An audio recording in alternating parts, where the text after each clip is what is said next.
அஸ்ஸலாமு அலைக்கும். Welcome back to my channel. இன்றைக்கி நம்ம சேனலில் ஒரு ட்ரெடிஷ்னல் அரபி மந்தி எப்படி செய்கிறது அப்படிங்கிறத பார்க்கலாம். மந்தி நிறையா பேர் நிறையா டிஃப்ரெண்ட்டாக செய்வாங்க. நான் என்னோடய ஸ்டைலில் நான் மந்தி இப்போ நான் செஞ்சுருக்கேன். ஒரு சில பேர் மந்தி அண்ட் மஜ்பூஸ் ரெண்டுமே கொஞ்சம் கன்ஃப்யூஸ் ஆவாங்க. மந்திக்கு மசாலா போட்டு செய்வாங்க. வாங்க எப்படி செய்கிறதுன்னு பார்க்கலாம்.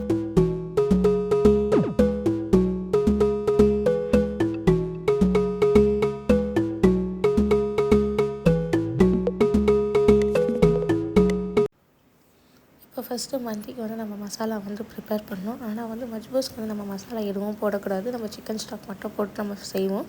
கடலப்பருப்பு போட்டு செய்வாங்க. ஆனால் மந்திக்கு மசாலாலாம் ப்ரிப்பேர் பண்ணுவாங்க. இந்த இருக்க மசாலாவை நீங்கள் ஸ்க்ரீன்ஷாட் எடுத்து வச்சுக்கிட்டு இந்த மசாலாவை அப்படியே அரைச்சி வச்சுக்கோங்க. மசாலாவை வறுக்கக்கூடாது. வறுத்தா டேஸ்ட் மாறிடும். நான் இன்றைக்கி ஒரு நாளைக்கு மட்டும்தான் அந்த மசாலா ப்ரிப்பேர் பண்ணியிருக்கேன். உங்களுக்கு வேணும்னா இந்த பொருளை நீங்கள் எந்த அளவுக்கு வேணுமோ அந்த அளவுக்கு நீங்கள் குவான்டிட்டி அதிகப்படுத்திக்கலாம். அதோடு சேர்த்து நான் பச்சை மிளகா, அப்புறம் மல்லித்தூள், அதோடு சேர்த்து நான் மிளகுத்தூளும் சேர்த்துருக்கேன். இதோட ஒரு பிஞ்ச் லைட்டாக நம்ம மஞ்சள் சேர்த்துக்கிறோம். சேர்த்துட்டு நம்ம இஞ்சி பூண்டு பேஸ்ட்டு சேர்த்துருக்கோம். 2 ஸ்பூன் இஞ்சி பூண்டு சேர்த்துருக்கேன். அதுக்கப்புறம் நான் எலுமிச்சைப்பழம் நான் சேர்க்கலை. ஏன் சேர்க்கலைன்னா நான் புளிப்பான தயிர் நான் ஊற்றுறேன். அதுக்காண்டி நான் எலுமிச்சைப்பழம் நான் சேர்க்கலை. 2 டேபிள் ஸ்பூன் நான் தயிர் சேர்த்துருக்கேன். அதோட உப்பும் சேர்த்துருக்கேன். இதை நல்லா மிக்ஸ் பண்ணி ஒரு மேரினேட் பண்ணிக்கோங்க. ஒரு 15 நிமிஷம் நீங்கள் மேரினேட் பண்ணுங்கள். உங்களுக்கு டைம் இருந்துச்சுன்னா நீங்கள் ஒரு ½ அன் ஹவர் கூட நீங்கள் மேரினேட் பண்ணிக்கலாம். இது நல்லா மிக்ஸ் பண்ணிவிட்டு மூடி வச்சுருங்க. ஆனால் மந்திக்கு மட்டும் மசாலா நான் ஒரு 2 பொருள் சேர்க்கலை. ஸ்டார் அன்னாச்சி பூவும் அப்புறம் நட்மக் நான் சேர்த்துக்கவே இல்லை. அது இல்லாமல் நான் அதை நான் ஸ்கிப் பண்ணிட்டு என்கிட்ட இல்லை. உங்கள்கிட்ட இருந்துச்சுன்னா நீங்கள் கண்டிப்பாக சேர்த்துக்கோங்க. நான் மேரினேட் பண்ணதுக்கப்புறமா 2 கப் அரிசியும் நான் ஊற வச்சுக்கிட்டேன். ½ அன் ஹவர் அரிசி ஊறி இதை தனியாக நம்ம எடுத்து வச்சுக்கிட்டுருவோம். அதுக்கப்புறமா வெங்காயம் நான் கட் பண்ணி அதை எண்ணெயில் நல்லா கோல்டன் ப்ரௌன் ஆகிற வரைக்கும் பொரிக்க போகிறேன். அதோடு சேர்த்து பாதாம் அண்ட் காஞ்ச திராட்சை 2 சேர்த்து நான் வறுக்க போகிறேன். இப்போ ஃபஸ்ட்டு வெங்காயத்தை நல்லா கோல்டன் ப்ரௌன் ஆகிறதுக்கு வறுத்துக்கிட்ட வேண்டியது தான். லோ ஃப்ளேமில் வச்சு வெங்காயத்தை வறுங்க. ஹை ஃப்ளேமில் வச்சு வறுத்திங்கன்னா உங்களுக்கு கரிஞ்சிடும். அந்த டேஸ்ட் இருக்காது. இது மேலே போடுறதுக்காண்டி அந்த வெங்காயம் வறுத்துக்கிறது ஃபஸ்ட்டு வறுத்து வச்சுக்கிட்ட வேண்டியது தான். நான் மந்திக்கு இந்த 2 மசாலா போடல. இதுக்காக டேஸ்ட் கம்மியாகும் அப்படின்னா கண்டிப்பாக கிடையாது. டேஸ்ட்டும் சூப்பராக இருக்கும்.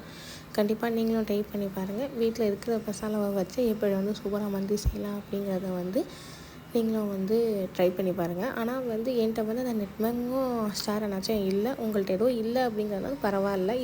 எது இருக்கோ அதை வச்சு நீங்கள் மசாலா ட்ரை பண்ணி பாருங்கள். கண்டிப்பாக சூப்பராக இருக்கும். இப்போ நான் ஒரு பேனில் எண்ணெய் ஊற்றிருக்கேன். பிரியாணி செட்டில் எண்ணெய் ஊற்றி நெய் 3 ஸ்பூனும் அப்புறம் எண்ணெயும் நான் சேர்த்துருக்கேன். சேர்த்து நல்லா சூடானதுக்கப்புறமா நம்ம பட்டை, கிராம்பு, ஏலக்காய் தாளிக்கிறதுக்கு அந்த இதை போடுவோம். பிரியாணி ஸ்பைசஸை போட்டு தாளித்ததுக்கப்புறமா நான் வெங்காயம் ஒரே ஒரு வெங்காயம் சும்மா ரேண்டமாக கட் பண்ணியிருக்கேன். இது நம்ம எப்போவுமே நம்ம பிரியாணிக்கு தாளிப்போம்னா அந்த மாதிரி ஒரு டேஸ்ட்டில் ஒரு தாளிப்பு போட்டால் கொஞ்சம் நல்லாயிருக்கும். நீங்கள் தாளிக்காமையும் கூட நீங்கள் செய்யலாம். தாளிக்காமல் ஒரு பட்டை, கிராம்பு, ஏலக்காய் அந்த மாதிரி போட்டு அதுக்கப்புறம் நீங்கள் கறியை போட்டுட்டு நீங்கள் ஒரு பரட்டிட்டு அதுக்கப்புறம் தண்ணி ஊற்றலாம். ஆனால் நம்ம வெங்காயத்தை போட்டு ஒரு தாளித்து இஞ்சி பூண்டு பேஸ்ட்டு போட்டு நல்லா தாளிச்சிருக்கேன். இந்த மாதிரியும் செஞ்சு பாருங்கள், சூப்பராக இருக்கும். வெங்காயம் தாளித்ததுக்கப்புறமா இஞ்சி பூண்டு போட்டாச்சு. இஞ்சி பூண்டு பச்சை வாசம் போனதுக்கப்புறமா நம்ம வறுத்து வச்ச மசாலா 1 ஸ்பூன் இருக்குது. அதையும் நல்லா போட்டு இஞ்சி பூண்டு வெங்காயத்தோடு நல்லா மிக்ஸ் பண்ணிக்கோங்க. மிக்ஸ் பண்ணதுக்கப்புறமா நம்ம மேரினேட் பண்ண சிக்கனை இதோடு சேர்த்து நல்லா ஒரு பரட்டிக்கோங்க. கறி எல்லா இடத்துலையும் நல்லா எண்ணெயிலையும் அந்த வெங்காயத்துலேயும் எல்லா இடத்துக்கும் கொட்டாகிற மாதிரி நல்லா பரட்டி வச்சுக்கோங்க. பரட்டி வச்சுட்டு ஒரு 2 நிமிஷம் மட்டும் மூடி போட்டு மூடி வைங்க. மூடி வச்சு ஒரு லோ ஃப்ளேமில் அந்த கறியிலேருந்து அந்த மசாலாலாம் கீழே இறங்கி அதை கறியிலேருந்து தண்ணி விடும். கறியிலேருந்து தண்ணி விடுறதுக்கு அதை வெயிட் பண்ணி அதை நல்லா மிக்ஸ் பண்ணிக்கோங்க. மிக்ஸ் பண்ணி இன்னொரு பரட்டி இன்னொரு 5 மினிட்ஸ் மூடி போட்டு மூடி வைங்க. மூடி வைக்காமையும் நீங்கள் டக்குன்னு சும்மா ஒரு பரட்டி நீங்கள் தண்ணி ஊற்றலாம். ஆனால் அந்த கறியோட ஃப்ளேவர் ஃபஸ்ட்டு எண்ணெயில் இறங்கி அதுக்கப்புறம் நம்ம தண்ணியில் கொதிக்க வச்சோன்னா நல்லாயிருக்கும். சைட் பை சைடு அந்த சைட்லேயும் வெங்காயம் கோல்டன் ப்ரௌனில் வறுத்து வந்துருச்சு. இதை தனியாக பிளேட்டில் எடுத்துக்கிட்டுருங்க. எடுத்து அதுலேயே வந்து நம்ம பாதாமை வந்து போட்டு வறுக்க போகிறோம். பாதாம் வந்து கொஞ்சமான குவான்டிட்டியில் தான் நான் போட்டிருக்கேன். உங்கள்கிட்ட நிறையா இருந்துச்சுன்னா, உங்களுக்கு பாதாம் பிடிக்கும் அப்படின்னா நீங்கள் நிறையா போட்டுக்கோங்க. இப்போ வறுத்த வெங்காயத்தை வந்து ஒரு பிளேட்டில் வந்து ட்ரான்ஸ்ஃபர் பண்ணிக்கிட்டுருங்க. அதுக்கப்புறம் பாதாம் போடும்போது லோ ஃப்ளேம்லேயே வச்சு வறுங்க. அப்புறமா வந்து பாதாம் வந்து கரிஞ்சிக்கிட்டுரும். லோ ஃப்ளேமில் வச்சு பாதாமை வந்து நல்லா கோல்டன் ப்ரௌனில் வந்து வறுத்துக்கிட்டுருங்க.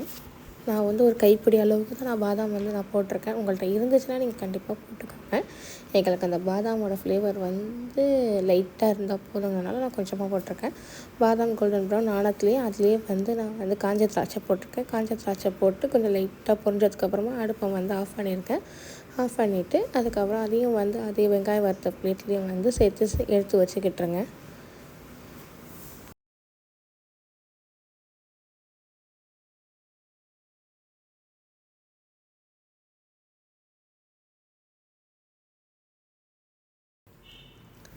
இப்போ நம்ம வந்து ஓப்பன் பண்ணால் பாருங்கள், அந்த கறியிலேருந்து வந்து தண்ணி வந்து விட்டுருக்கோம்.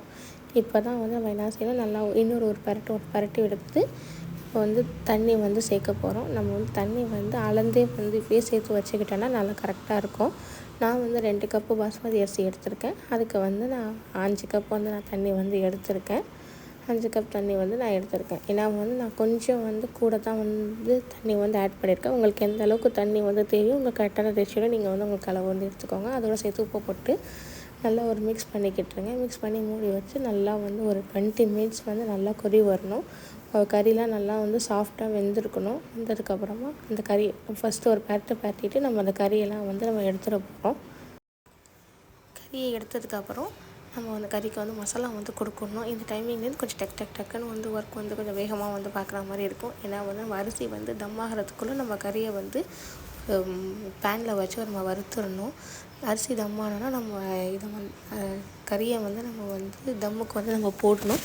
இதுலேருந்து கொஞ்சம் டக்குன்னு நம்ம வந்து ஒர்க்கை வந்து ஸ்டார்ட் பண்ணோம். தண்ணி நல்லா கொதிக்குது. இப்போ நான் 2 கப் அரிசி வந்து ஊற வச்சதை வந்து 2-3 தடவை வாஷ் பண்ணிவிட்டு இப்போ வந்து அந்த தண்ணியில் வந்து போட்டுற வேண்டியது தான். சிக்கன் தண்ணியில் வந்து போட்டு நல்லா பரட்டி ஒரு 5 மினிட்ஸ் வந்து ஹை ஃப்ளேமில் வச்சுக்கோங்க. உங்களுக்கு டைம் வந்து நீங்கள் கறிக்கு வந்து நீங்கள் மசாலாலாம் ரெடி பண்ணி வச்சுருந்தீங்கன்னா ஒரு பேனில் போட்டு ஈஸியாக ஒரு வறுத்துருங்க. இப்போது வந்து நான் இது வந்து ஒரு 5 மினிட்ஸ் வந்து நல்லா வந்து ஹை ஃப்ளேமில் வந்து குக் பண்ணிக்கிட்டு இருக்கேன். இப்போ இந்த டைமிங்கில் ஒரு பவுலில் வந்து நம்ம கறியை எடுத்து வச்சுருக்கோம். இப்போ நான் மசாலா வந்து ப்ரிப்பேர் பண்ண போகிறேன்.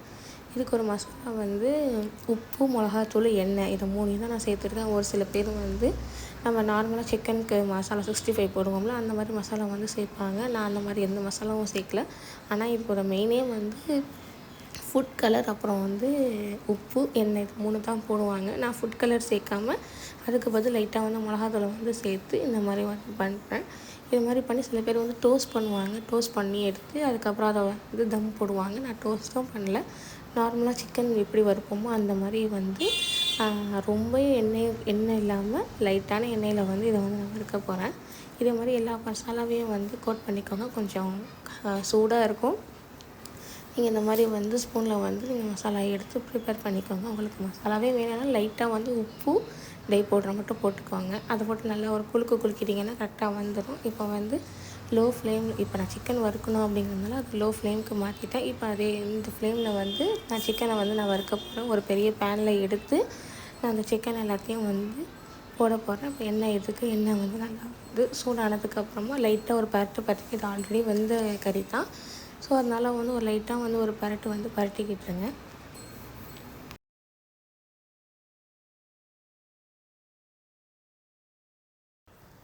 இப்போ நல்லா பரட்டினதுக்கப்புறமா இப்போ ஹை ஃப்ளேம்லேயே வந்து நம்ம ரைஸ் வந்து வச்சிட வேண்டியது தான். பிரியாணி சட்டியை வச்சு ஹை ஃப்ளேமில் இப்போ நம்ம வறுத்து வச்சுருக்க வெங்காயம், முந்திரி, திராட்சை இது எல்லாத்தையுமே வந்து டாப்பிங்ஸ்க்கு வந்து போட போகிறோம். டாப்பிங்ஸ்க்கு போட்டதுக்கப்புறம் இதுக்கப்புறம் வந்து அடுப்பை வந்து சிம் பண்ணிட வேண்டியது தான். இல்லாட்டி அடியில் வந்து பிடிச்சிரும்.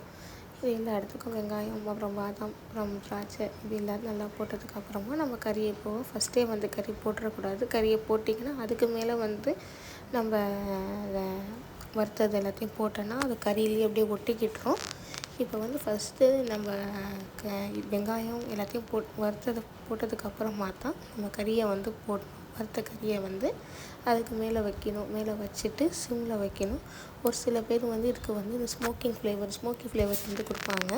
அடுப்பு கறியை வந்து சூடு பண்ணி அதுக்கு நடுவில் வச்சுப்பாங்க.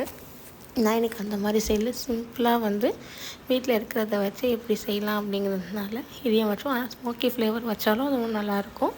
அது வந்து நம்ம கறியை பரட்டும் போது ஒரு ஸ்மோக்கி ஃப்ளேவர் கொடுத்தா அது இன்னமும் வந்து கறிக்கு வந்து இன்னும் செம்ம டேஸ்ட்டாக இருக்கும். அவ்வளோதான், மூடி ஒரு 20 நிமிஷம் வந்து இங்கே தம்மில் வச்சு எடுத்தால் சூப்பரான மந்தி வந்து ரெடி ஆகிடுச்சு. கண்டிப்பாக நீங்களும் ட்ரை பண்ணி பாருங்கள். உங்கள் ஃப்ரெண்ட்ஸ் அண்ட் ஃபேமிலிக்கு ஷேர் பண்ணுங்கள். வீடியோ பிடிச்சிருந்தா லைக் பண்ணுங்கள், ஷேர் பண்ணுங்கள், சப்ஸ்கிரைப் பண்ணுங்கள். இன்னொரு இன்ட்ரெஸ்டிங்கான வீடியோ பார்க்கலாம். அஸ்ஸலாமு அலைக்கும்.